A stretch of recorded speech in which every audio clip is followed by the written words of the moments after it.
Hello, everyone. Mr. Lake here. Today, we're going to talk about using the periodic table to identify ions, meaning we're going to learn how to use the periodic table to identify what ion an element will form simply based on where it is in the periodic table. Spoiler, it's related to the trend you already know with regards to valence electrons. Let's take a look at it.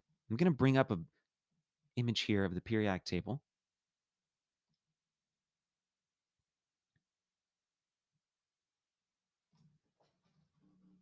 We're going to draw on it. So, it's not a very good image, but hopefully you can read this okay. You might remember that in terms of valence electrons, everything in the first column has one valence electron, and everything in the second column has two. Hopefully, this is ringing a bell. Everything in the transition metals kind of generally has two valence electrons, although there can be some weirdness here with inner shell electrons acting like valence electrons and stuff like that. So, generally, they have two valence electrons. Everything in the boron column has three. The next group has four. Next group has five, then six. The halogens have seven valence electrons, and the noble gases have eight valence electrons. Now, in the last video, we talked about the octet rule, and the octet rule says that this is just a starting point. These atoms will start with this many valence electrons generally, but the goal of any atom is to achieve the octet rule, which means either gaining or losing electrons in their valence shell in order to get up to eight valence electrons.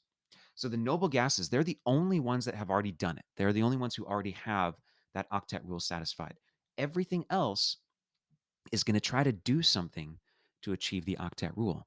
Now, it could either be gaining electrons to bring the number up to eight, or losing electrons to bring the number of valence electrons down to zero.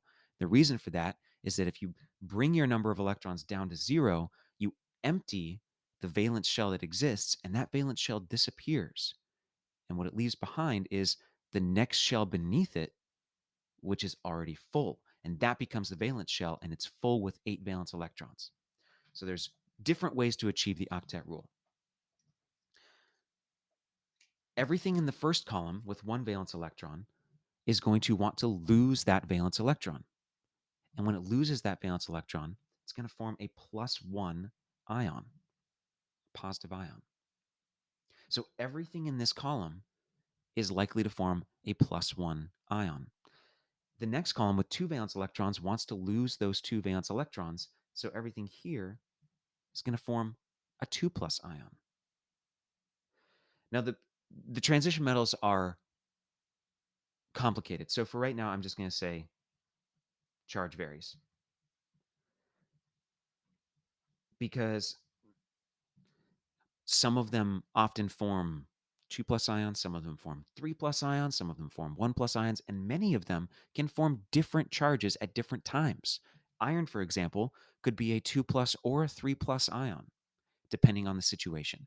So for right now, let's just say charge in the transition metals varies. Now, when we get here, everything with three valence electrons, it's still going to be easier to lose three electrons than to gain five. So they're going to form 3+ ions. And then things change a little bit, because with four valence electrons, carbon and silicon and the other atoms in this group can either gain or lose those four electrons. So they can form either 4+ or 4- ions. And then we shift to the negative ions. So everything in this column with nitrogen at the top has five valence electrons. It's going to be easier for these elements to gain three electrons than to lose the five that they have. And when they gain three electrons, they're gaining three negative charges, so they form 3- ions. Everything with six valence electrons will gain two and form a 2- ion.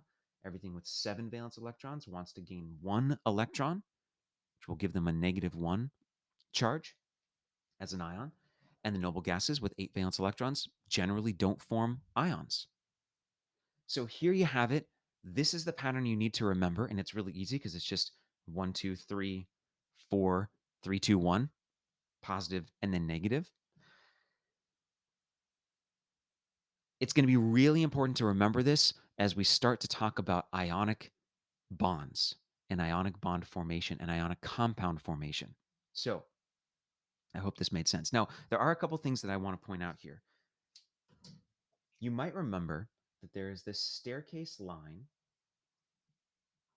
right here in the periodic table that designates the metalloids. Everything that hits this line, except for aluminum, is a metalloid. Aluminum's a metal, so it doesn't count. But like boron, silicon, etc., these are all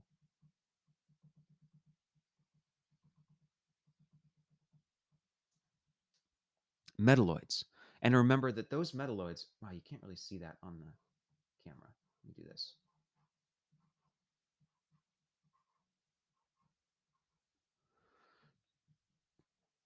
Those form a separation between the metals over here and the nonmetals over here.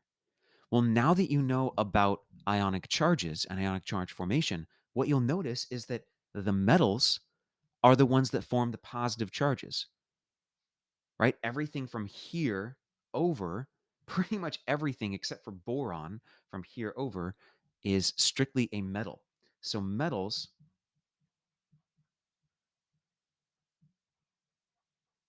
form positive ions. And then over here, the nonmetals, these are the things that form the negative ions. So it's really important to not only recognize where the metals are and where the nonmetals are and have this trend for ionic charge and valence electrons memorized, but also recognize the relationship between the metals forming the positive ions and the nonmetals forming the negative ions.